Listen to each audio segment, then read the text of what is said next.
என்ன பண்ணிட்டு இருக்கீங்க? இதான் உனக்கு சாப்பாடு ரெடி ஆயிடுச்சு. ரசம் மட்டும் அடுப்பில் இருக்குது. அவ்வளோதான்.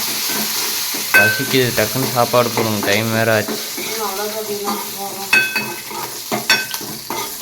ரசம் மட்டும் இறக்குனா வேலை முடிஞ்சுது. தட்டை இங்கே இருக்கு.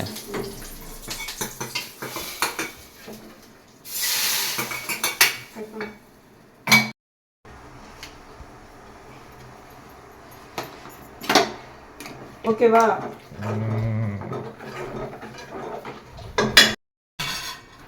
டக்குன்னு சாப்பாடு போடுங்க மாமா. அவ்வளோதான். வா வா, ரெடி ஆயிடுச்சு. வா.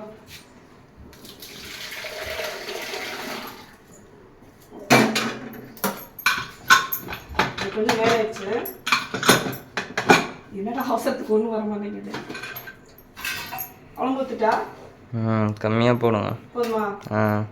குழம்பு ஊற்றுட்டா. முருங்கைக்காய் சாம்பார் ஊற்றுங்க. சாம்பார் மட்டும் ஊற்றுங்க. ஒரே ஒரு காய் போடுறேன். எல்லாம் ரசம்